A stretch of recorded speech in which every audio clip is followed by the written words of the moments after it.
Hello, good evening, students.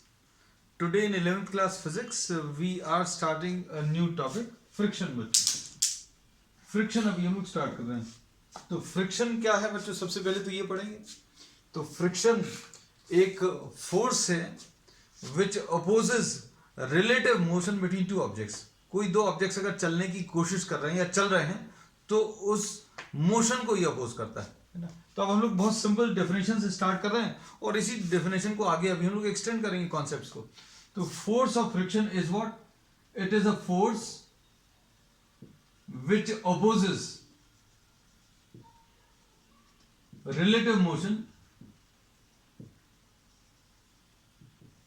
or tendency of relative motion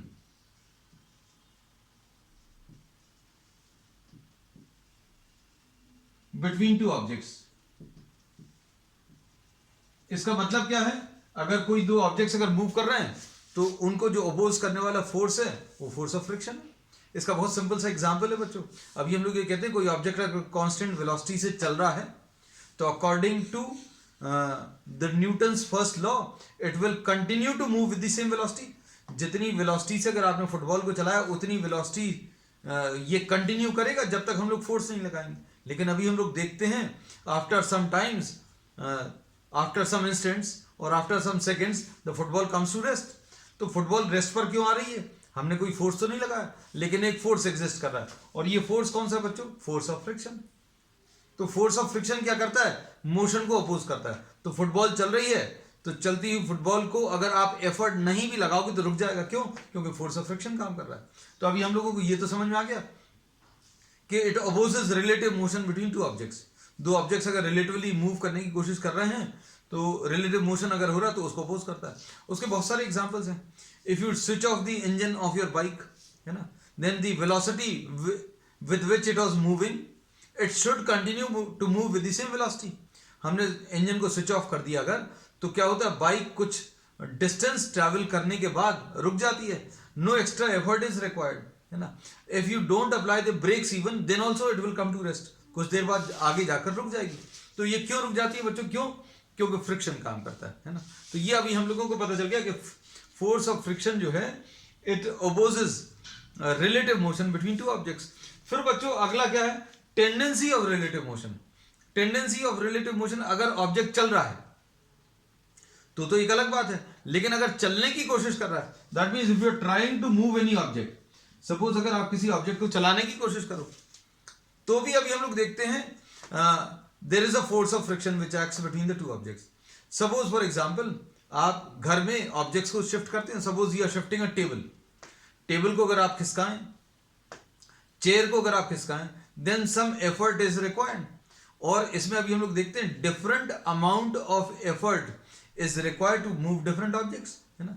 और अभी हम लोग ये कहते हैं कि अगर फ्रिक्शन नहीं होता, if there was no friction, then the same amount of effort would have moved the chair, the same amount of effort would have moved the table, and the same amount of effort would have moved a car.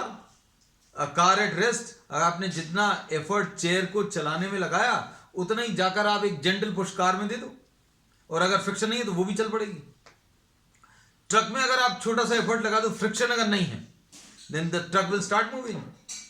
And surprisingly, if you apply the same amount of effort to a train, if there is no friction, then also it will be found that the train will start moving with your effort. But it is found that some minimum amount of effort is required. हम लोग ये कहते हैं हर एक object को चलाने के लिए कुछ मिनिमम एफर्ट चाहिए पड़ता है. इसका मतलब क्या है बच्चों? इसका मतलब सिंपल सा है कि अगर आपको इस ब्लॉक को अगर चलाना है, इस ब्लॉक को अगर चलाना है तो some minimum amount of effort is required, है ना. इसमें suppose the minimum amount of effort required to move this object is 50 newton.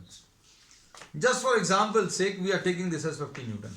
आपको घर में किसी अलमीरा को शिफ्ट करने के लिए 50 Newton of effort is required. 50 Newton effort चाहिए. अब 50 न्यूटन से कम अगर आप एफर्ट लगाओगे, ये अभी हम लोग प्रैक्टिकली देख सकते हैं बच्चों. आप किसी भी चीज को शिफ्ट करने की कोशिश कर रहे हैं तो एक minimum certain minimum amount of effort is required. Chair को शिफ्ट करने में जितना आपने एफर्ट लगाया उतना आप एल्मेरा में लगाओ, तो क्या वो चलेगी? नहीं चलेगा। रीजन क्या है? Certain minimum amount of effort is required, है ना। तो अब हमने बोला 50 न्यूटन में suppose this block moves, the block moves eight a minimum effort of 50 Newton. इसका मतलब क्या है बच्चों? 50 न्यूटन लगाएंगे तो चल रहा है, 51 लगाएंगे तो भी चलेगा, एक्सेलरेशन थोड़ा सा ज्यादा आएगा, 60 न्यूटन लगाएंगे तो थोड़ा और ज्यादा चलेगा, है ना। लेकिन इससे कम लगाएंगे तो क्या होगा बच्चों? इससे कम एफर्ट अगर आप लगाओगे, now suppose you are applying an effort of 5 newton, then it will be found that the block does not move. Block जो है नहीं मूव कर रहा, the block does not move. And according to the Newton second law, हम लोग ये कहते हैं कि अगर आपने किसी ऑब्जेक्ट के ऊपर फोर्स लगाया तो उसके अंदर एक्सेलरेशन आएगा। एक्सेलरेशन आएगा मतलब रेस्ट पर है अगर, तो क्या होगा? एक्सेलरेट करेगा। एक्सेलरेट करेगा मतलब उसकी वेलोसिटी बढ़ेगी, मतलब दे शुड स्टार्ट मूविंग। अब किस कंडीशन में ये मूव नहीं करेगा? जब कोई फोर्स नहीं आएगा। मान लीजिए कोई ब्लॉक अगर रेस्ट पर है, इसके ऊपर कोई फोर्स नहीं लग रहा, तो क्या होगा? ये मूव नहीं करेगा। लेकिन इसके ऊपर तो फोर्स लगाया है, तो इसका मतलब ये है there is some force which is generated in the system.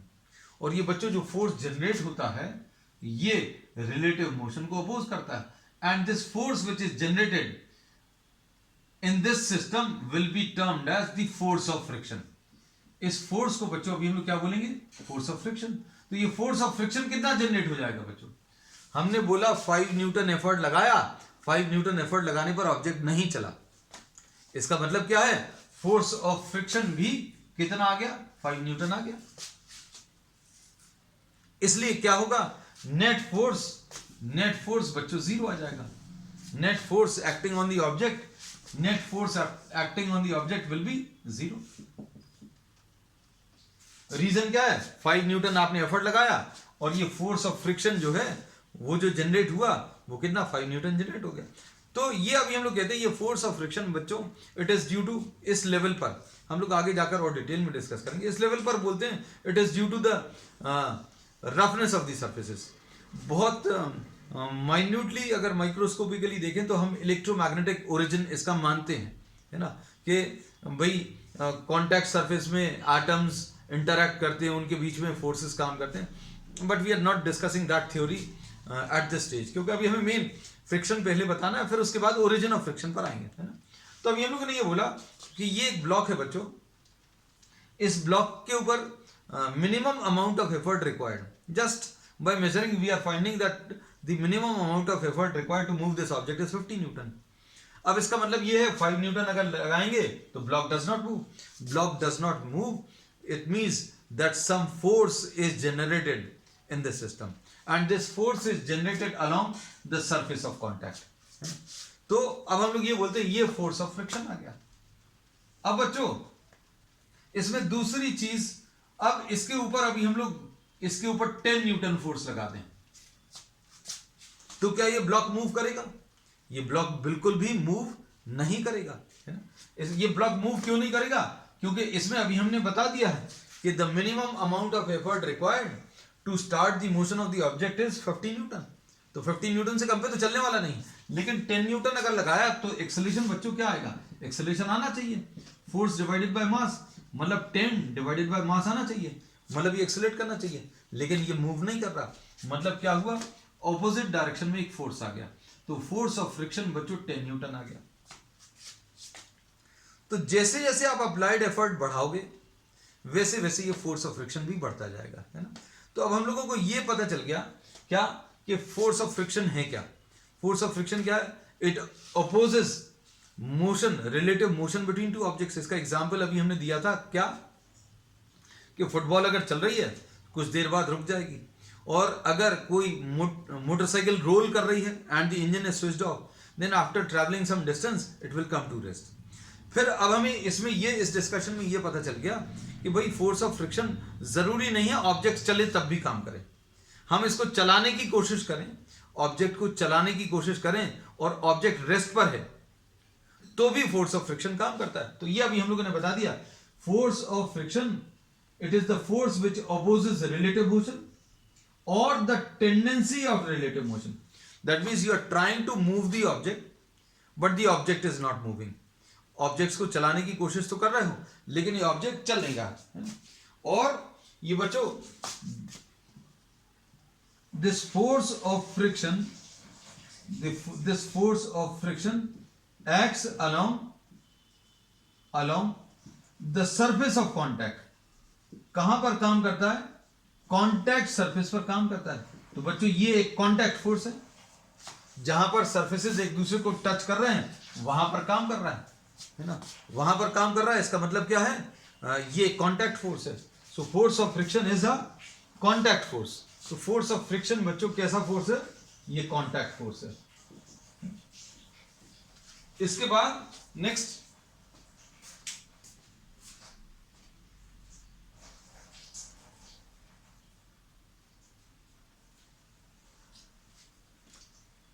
अब इसमें अभी हम लोगों को दो तीन चीजें पता चल गई कि force of friction it opposes relative motion between two objects, और दूसरी चीज क्या पता चली?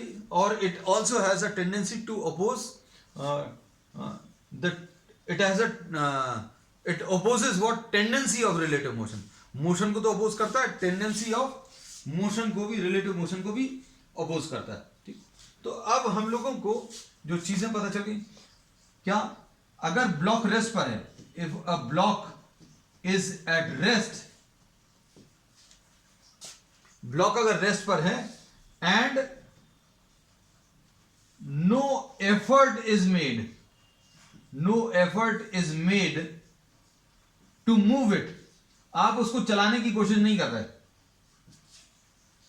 Then we say that there is no friction. हम लोगों ने इसमें यह बोल दिया कि भाई अगर कोई ब्लॉक रेस्ट पर है, अगर कोई ब्लॉक रेस्ट पर है और उसको अभी हम लोग चलाने की कोशिश नहीं कर रहे, तो अभी हम लोग क्या बोलेंगे? There is no friction. तो कुछ कुछ चीजें अभी हम लोग बताते जा रहे हैं, कुछ चीजें और अभी आगे धीरे धीरे जैसे ही चैप्टर आगे बढ़ेगा तो चीजें क्लियर होती जाएंगी।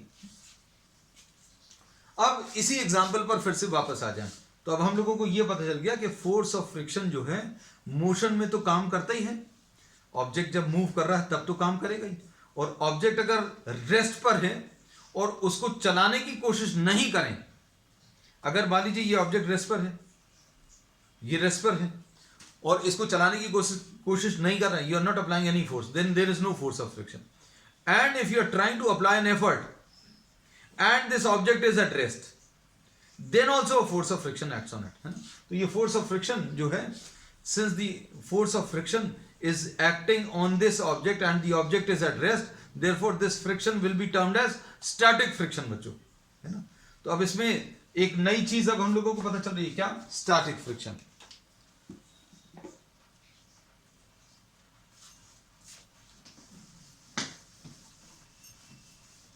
हम लोग बच्चों ये 50 न्यूटन वाला एग्जाम्पल जो है बिल्कुल इस चैप्टर में एंड तक कंटिन्यू करेंगे, इसको ध्यान रखना है ना, क्योंकि ये एग्जाम्पल की मदद से बहुत सारी चीजें क्लियर करने वाले हैं। तो इसमें अभी हम लोगों ने ये बोला कि अगर ये ब्लॉक रेस्ट पर है, अगर ये ब्लॉक रेस्ट पर है और इसके ऊपर कोई फोर्स नहीं लगा रहे, तो फोर्स ऑफ फ्रिक्शन इसमें 0 आने वाला है। और इसमें अगर आप फोर्स लगा रहे हो लेकिन ये फोर्स ये 50 न्यूटन से कम है, तो अभी हम लोग बोलेंगे ऑब्जेक्ट अभी भी रेस्ट पर रहेगा, तो ये फोर्स ऑफ फ्रिक्शन बच्चों, फोर्स ऑफ फ्रिक्शन जो है this will cancel the applied effort, है ना। अब इसमें ध्यान से सुनना, ये जो फोर्स ऑफ फ्रिक्शन काम करता है, जिसमें आप ऑब्जेक्ट के ऊपर फोर्स लगा रहे हो और फोर्स ऑफ फ्रिक्शन जो जनरेट होगा और ये सिस्टम अभी भी रेस्ट पर है, तो ये फोर्स ऑफ फ्रिक्शन जो है this is termed as force of static friction. हम लोगों ने ये बोला था कि ये ऑब्जेक्ट बच्चों कब मूव करेगा? जब 50 न्यूटन लगाओगे, है ना। 10 न्यूटन लगाओगे तो चलेगा नहीं, क्यों? क्योंकि इसमें ऑपोजिट डायरेक्शन में एक फोर्स जनरेट होगा, और ये ऑपोजिट डायरेक्शन का फोर्स जो है बच्चों, फोर्स ऑफ स्टैटिक फ्रिक्शन कहलाता है। अब इसमें अगर आपने 15 न्यूटन लगाया तो भी ये ऑब्जेक्ट मूव नहीं करेगा। क्यों? क्योंकि फोर्स ऑफ स्टैटिक फ्रिक्शन काम करेगा और ये 15 न्यूटन आएगा। ये ऑब्जेक्ट कब मूव करेगा हमने आपको क्लियरली बता दिया, the block moves eight a minimum effort of 15 Newton. जब ऑब्जेक्ट मूव करता है तो जो फोर्स ऑफ फ्रिक्शन काम करता है, अपोजिंग फोर्स जो काम करता है, उसको फोर्स ऑफ काइनेटिक फ्रिक्शन बोलते हैं। तो बच्चों force of kinetic friction next term,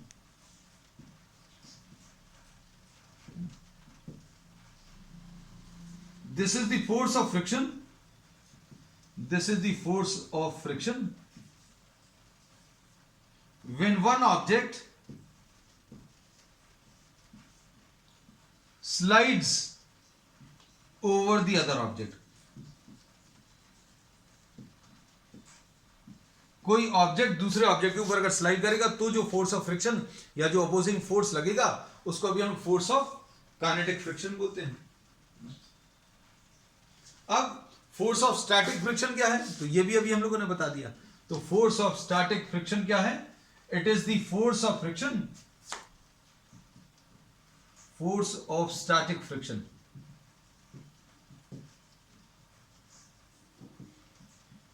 is the opposing force when we try to move the object, when we try to move the object, हम ऑब्जेक्ट को चलाने की कोशिश तो कर रहे हैं but the object is at rest.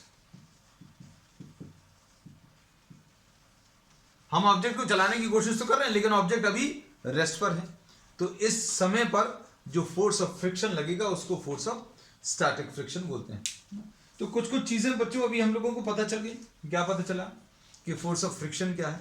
तो फोर्स ऑफ फ्रिक्शन क्या है? It is the force which opposes relative motion, motion को तो अपोज करता है, टेंडेंसी ऑफ रिलेटिव मोशन को भी अपोज करता है, मतलब चलाने की कोशिश करेंगे तो भी अपोज करेगा। कहां पर लगता है? फोर्स ऑफ फ्रिक्शन क्या है वो बता दिया। कहां पर लगता है बच्चों? सरफेस ऑफ कॉन्टैक्ट पर लगता है। किस डायरेक्शन में लगता है? इट अपोजेस रिलेटिव मोशन, है ना, मोशन को अपोज करता है। अगर अभी हम लोग इसको चलाने की कोशिश करेंगे तो अपोजिट डायरेक्शन में, इसके ऊपर बच्चों इस डायरेक्शन में लगेगा, है ना, इस डायरेक्शन में, and it acts along what? The surface of contact. अब देखो बच्चों, अब मेन काम की चीजें आ रही हैं, अब देखना, अब इनको समझना। अब हम लोग ने इसमें फिर बता दिया स्टैटिक फ्रिक्शन और काइनेटिक फ्रिक्शन। जब ऑब्जेक्ट को चलाने की कोशिश करें और ऑब्जेक्ट रेस्ट पर रहे तो जो फोर्स ऑफ फ्रिक्शन या अपोजिंग फोर्स आएगा उसको फोर्स ऑफ स्टैटिक फ्रिक्शन बोलेंगे, है ना। और काइनेटिक फ्रिक्शन क्या है? When the objects are actually moving then the force of friction will be termed as force of kinetic friction. अब समझना बच्चों, ये 50 न्यूटन वाला एग्जाम्पल, इस सीट पर हम लोग फिर से आ रहे हैं और इसकी मदद से कुछ और बहुत शानदार कॉन्सेप्ट अभी हम लोग डिस्कस करने वाले हैं, है ना? बहुत सारी चीजें बच्चों इस एग्जाम्पल से क्लियर होंगी। Just try to understand this. Suppose ये ऑब्जेक्ट बच्चों है, this is a block and this starts its motion. The block starts its motion at a minimum force equal to 50 newton. मतलब 50 न्यूटन अगर आप लगाओगे तो ये ऑब्जेक्ट चलना शुरू कर देगा, ठीक है। द ऑब्जेक्ट मूव्स 50 न्यूटन पे। 50 न्यूटन ये मिनिमम है बच्चों, है ना, मिनिमम एफर्ट जिस पर ये ऑब्जेक्ट चलना शुरू करेगा। अब हम लोग इसके ऊपर अगर 5 न्यूटन लगाएंगे, अब अच्छे से समझना बच्चों, इस ब्लॉक के ऊपर अगर 5 न्यूटन लगाएंगे तो क्या होगा? ऑब्जेक्ट रेस्ट पर रहेगा। ऑब्जेक्ट रेस्ट पर क्यों रहेगा? क्योंकि इसमें ऑपोजिट डायरेक्शन में एक फोर्स प्रोड्यूस हुआ जिसको फोर्स ऑफ स्टैटिक फ्रिक्शन बोलते हैं, और ये फोर्स ऑफ स्टैटिक फ्रिक्शन बच्चों 5 न्यूटन आ गया। 5 न्यूटन लगाया तो अपोजिंग फोर्स 5 न्यूटन आ गया। क्यों? क्योंकि ये चलेगा नहीं, object will not move, the object will start it's motion at a minimum effort of 50 Newton. ये हम पहले बोल चुके हैं। अब इसमें ये पता चला कि आपने 5 न्यूटन लगाया तो फोर्स ऑफ फ्रिक्शन 5 न्यूटन आ गया, है ना। अब इसके बाद बच्चों now suppose you are applying a force of 10 newton. अगर आपने 10 न्यूटन लगा दिया तो क्या होगा? तो भी ऑब्जेक्ट रेस्ट पर ही रहेगा। क्यों? क्योंकि इसको चलाने के लिए मिनिमम एफर्ट कितना चाहिए है? इसको चलाने के लिए मिनिमम एफर्ट 50 न्यूटन हमने एग्जांपल लेकर बताया। So we say that once again the net force is to become zero. Net force zero होना है। क्यों? क्योंकि न्यूटन सेकंड लॉ बोलता है बच्चों, ऑब्जेक्ट कब मूव नहीं करेगा? ऑब्जेक्ट तब मूव नहीं करेगा जब उसके ऊपर फोर्स नहीं काम करेगा। भाई आपने 10 न्यूटन लगाया और इसका फोर्स कैंसिल करना है। फोर्स कैंसिल करने के लिए कौन सा वाला फोर्स आएगा? ये फोर्स ऑफ फ्रिक्शन आएगा। तो ये 10 न्यूटन आ गया। सॉरी, हाँ 5 न्यूटन लगाए तो 5 न्यूटन आया, 10 न्यूटन लगाए तो फोर्स ऑफ फ्रिक्शन 10 न्यूटन आ गया। अब 15 न्यूटन पर क्या ये ऑब्जेक्ट चलेगा? Will this object move at 15 Newton? No, the object will not move. Reason is because force of friction will be 15 Newton. अब इसमें एक बड़ी अच्छी चीज पता चल गई। क्या? कि जैसे जैसे अप्लाइड एफर्ट बढ़ा रहे हो तो what is happening to the force of friction? Force of friction increases. Force of friction increase हो रहा है।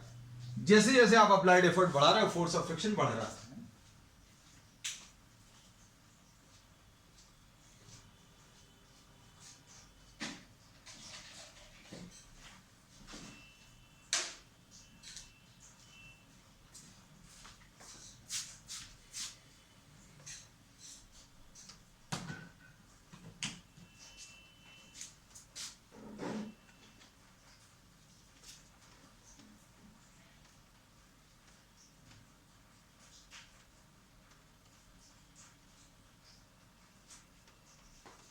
तो बच्चों अब हम लोगों को यह पता चल गया कि जैसे जैसे आप अप्लाइड एफर्ट इंक्रीज कर रहे हो तो फोर्स ऑफ फ्रिक्शन भी इंक्रीज होता जा रहा है।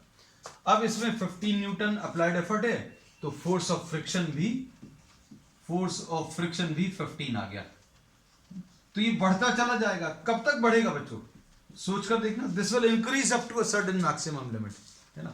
सपोज आपने ये 35 न्यूटन लगाया तो भी ये ऑब्जेक्ट रेस्ट पर रहेगा। क्यों? क्योंकि इसका मोशन कितने पर स्टार्ट होने वाला है? ये भी हमने स्टार्टिंग में बता दिया। इसका मोशन स्टार्ट होने वाला बच्चों कितने पर? 15 न्यूटन पर। तो अब हम लोग इसमें ये बोलेंगे 35 न्यूटन अगर आपने लगाया तो फोर्स ऑफ फ्रिक्शन भी 35 न्यूटन आ गया। अब इसके बाद now suppose you are applying 45 newton. आप 45 न्यूटन लगा दीजिए तो क्या ये ऑब्जेक्ट चलेगा? No, this will not move. मतलब क्या है? फोर्स ऑफ फ्रिक्शन भी 45 न्यूटन आ गया। नेट फोर्स कितना आ जाएगा? 0 आ जाएगा। So as you are increasing the applied effort the force of friction also increases. तो अब ये फोर्स ऑफ स्टैटिक फ्रिक्शन जो है, ये बच्चों स्टैटिक फ्रिक्शन ही है क्योंकि ऑब्जेक्ट तो चल ही नहीं रहा। तो फोर्स ऑफ स्टैटिक फ्रिक्शन जो है, फोर्स ऑफ स्टैटिक फ्रिक्शन, इसके बारे में हम लोग क्या कह सकते हैं? क्या ये कोई कांस्टेंट फोर्स है? तो बच्चों ये कांस्टेंट फोर्स तो नहीं है क्योंकि 5 न्यूटन लगाया था तो 5 हो गया, 10 लगाया था तो 10 हो गया, है ना।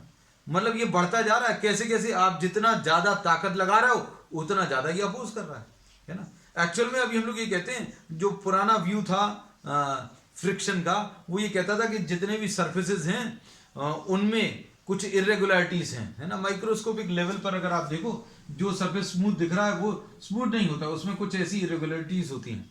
और दूसरा जो सरफेस है उसमें भी इरेगुलरिटीज हैं, तो ये इंटरलॉक हो जाती हैं, है ना। और इनमें कुछ मिनिमम अमाउंट ऑफ एफर्ट लगता है टू ओवरकम दीज इरेगुलरिटीज। ये जो लॉक्स लग जाते हैं, इसमें अभी हम लोग बोलते हैं बच्चों हर सरफेस पर इरेगुलरिटीज होती हैं, है ना। और इन इरेगुलरिटीज में ये इंटरलॉकिंग टाइप का सिस्टम कुछ डेवलप हो जाता है और आपको कुछ मिनिमम अमाउंट ऑफ एफर्ट लगता है टू ब्रेक दीज लॉक्स। तो ये पुराना व्यू है, लेकिन अभी हम लोग कहते हैं minimum amount of effort required is 50 newton. तो अब हम लोगों को क्या पता चल गया? Force of static friction is a variable force. कैसा फोर्स है बच्चों? वेरिएबल फोर्स है, ये कांस्टेंट फोर्स नहीं है। And it increases with the applied effort. जैसे जैसे अप्लाइड एफर्ट आप बढ़ा रहे हो वैसे वैसे फोर्स ऑफ स्टैटिक फ्रिक्शन बढ़ता जा रहा है। एट इट इंक्रीजेस, बच्चों ये बढ़ता जाएगा कहां तक? 49.9 आप लगाओगे तो भी ये ऑब्जेक्ट नहीं चलेगा। क्यों? क्योंकि 49.9 न्यूटन तक ये दम मार देगा। कौन सा अपोजिंग फोर्स? भाई हम चलाने की कोशिश कर रहे हैं, फोर्स ऑफ फ्रिक्शन रोकने की कोशिश कर रहे हैं, और हम लोग अप्लाइड एफर्ट इंक्रीज करते जा रहे हैं, और अप्लाइड एफर्ट इंक्रीज करने पर फोर्स ऑफ फ्रिक्शन भी बढ़ता जा रहा है। और एक ऐसी स्टेज आएगी बच्चों, और एक ऐसी स्टेज आएगी जब इसमें the force of friction has increased to its maximum value. Force of friction जो है it has increased to its maximum value. तो जैसे जैसे आप applied effort बढ़ा रहे हो, force of friction increase हो रहा है, and this force of friction increases up to 49.9. अब क्या होगा बच्चों? अब जैसे ही आपने ये 50 लगाया तो क्या होगा बच्चों? ये 50 न्यूटन लगाया, अब हम जो फोर्स लगा रहे हैं वो तो बढ़ाते जा रहे हैं, ये अपोजिंग फोर्स भी बढ़ता जा रहा है, लेकिन इसके बढ़ने की एक लिमिट है ना। एक लिमिट कितनी है बच्चों इसकी? 49.9। तो बच्चों 49.9 न्यूटन इसकी लिमिट है मैक्सिमम। तो अब क्या होगा बच्चों? ये 50 न्यूटन हमने लगाया, ये अपोजिंग फोर्स जो है 49.9 न्यूटन मैक्सिमम था। अब क्या होगा? अब आप फोर्स बढ़ाओगे, 49.9 से ज्यादा करोगे, 49 जैसे 35 था तो अपोजिंग फोर्स 35 आ गया, 45 लगाया तो अपोजिंग फोर्स 45 आ गया, 49.9 लगाया तो 49.9 आ गया। अब 50 अगर लगाओगे तो अब इसकी बढ़ने की लिमिट आ गई। अब ये मना कर देगा, अब हम इससे ज्यादा एफर्ट नहीं लगा सकते। तो ये मैक्सिमम फोर्स ऑफ फ्रिक्शन है। ये क्या है बच्चों? Maximum force of static friction. अब इसके बाद क्या होगा? इसके बाद ये ऑब्जेक्ट चलना शुरू कर देगा। इसके बाद की स्टेज में ऑब्जेक्ट ने चलना शुरू कर दिया, है ना। फिर ये स्टैटिक फ्रिक्शन नहीं कहलाएगा। अब इसके बाद कौन सा फ्रिक्शन कहलाएगा? ये काइनेटिक फ्रिक्शन। तो अब इसमें अब हम लोगों को क्या पता चला बच्चों? Force of static friction is a variable force, है ना। ये पता चल गया, force of static friction is a variable force, and force of static friction increases with the applied effort. Increases with the applied effort. जो भी अभी हम लोग एक्सटर्नल फोर्स लगा रहे हैं उसको बढ़ाने के साथ साथ फोर्स ऑफ फ्रिक्शन भी बढ़ता जा रहा है, ठीक। और इसके बाद अभी हम लोग क्या बोलेंगे? If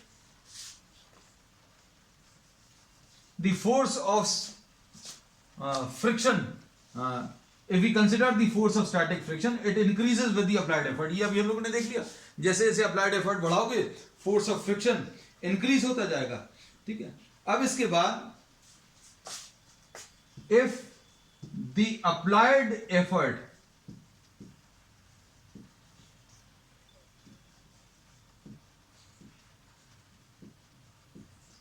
is increased further, then force of static friction लिखते हैं बच्चों। force of static friction reaches a maximum limit. Reaches what? A maximum limit. ये कहां पहुंच जाएगा बच्चों? एक मैक्सिमम लिमिट पर पहुंच जाएगा। And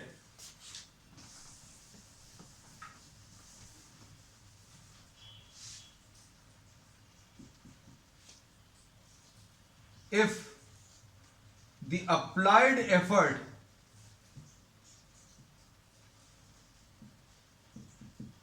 is increased beyond this limit,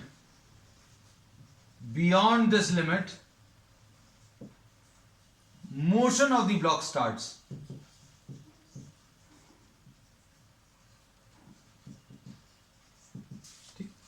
अब समझो बच्चों सारी बातों को। तो फोर्स ऑफ स्टैटिक फ्रिक्शन कैसा है बच्चों? एक वेरिएबल फोर्स है। जैसे जैसे आप अप्लाइड एफर्ट बढ़ाओगे वैसे वैसे फोर्स ऑफ फ्रिक्शन जो है बढ़ता जाएगा। और इसमें फोर्स ऑफ फ्रिक्शन जैसे जैसे अप्लाइड एफर्ट आप बढ़ाओगे ये बढ़ता जाएगा, और इसके बढ़ने की एक लिमिट आएगी, और ये लिमिट हमारे इस एग्जाम्पल में कितनी थी बच्चों? 49.9 Newton. If the applied effort is increased further, the force of static friction reaches a maximum limit. और ये maximum limit हमारी कितनी है? 49.9 न्यूटन। और if the applied effort is increased beyond this limit, अगर आपने 49.9 से ज्यादा कर दिया, मतलब 50 न्यूटन कर दिया, तो क्या होगा? The motion of the block starts। ठीक है, तो अब सुनना बच्चों, this maximum force of friction, this maximum force of friction is termed as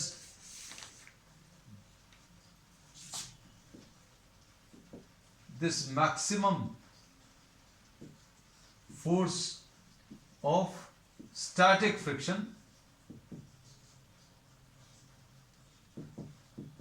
is called force of limiting friction.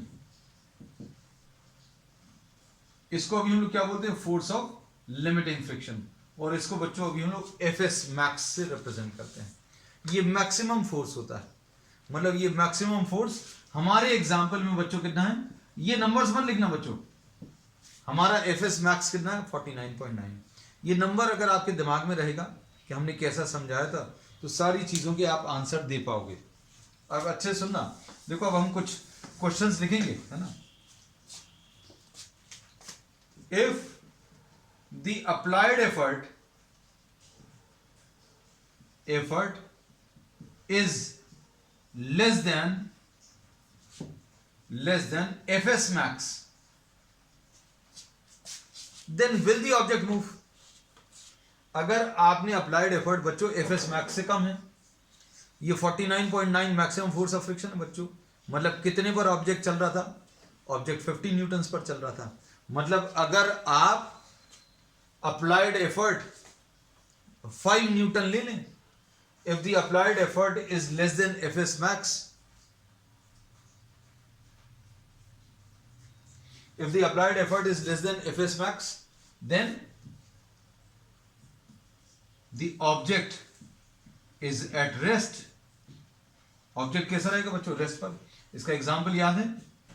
आपने 5 न्यूटन लगाया, तो क्या ये ऑब्जेक्ट चलेगा? नहीं चलेगा। क्यों? क्योंकि फोर्स ऑफ फ्रिक्शन इतना ही आ जाएगा, है ना। अब इसमें एक चीज और कह दें, देखो ये सारे बच्चों बहुत इंपॉर्टेंट फैक्ट्स हैं, ये आपको क्वेश्चंस के फॉर्म्स में आ जाते हैं। If the applied effort is less then the maximum force of friction, then the object is at rest. और एक और चीज, if the applied effort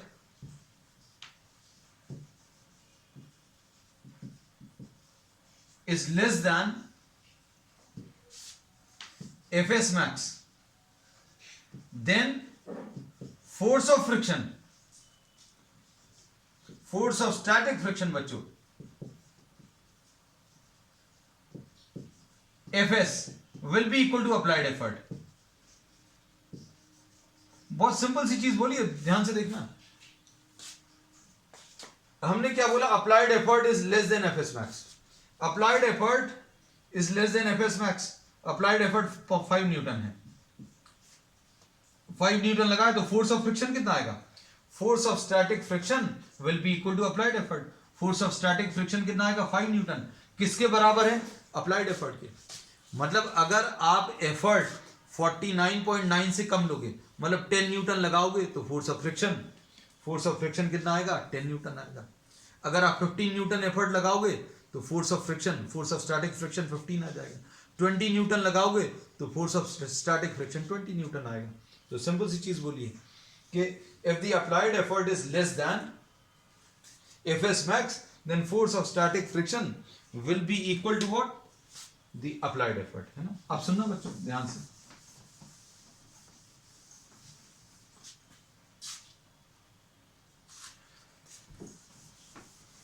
अब इसके बाद if the applied effort is greater than fs max, fx max कितना था अभी अपना 49.9 और आपने अप्लाइड एफर्ट कितना कर दिया बच्चों, अप्लाइड एफर्ट 50 न्यूटन कर दिया, तो क्या होगा, ऑब्जेक्ट स्टार्ट्स मूविंग, ऑब्जेक्ट ने चलना शुरू कर दिया।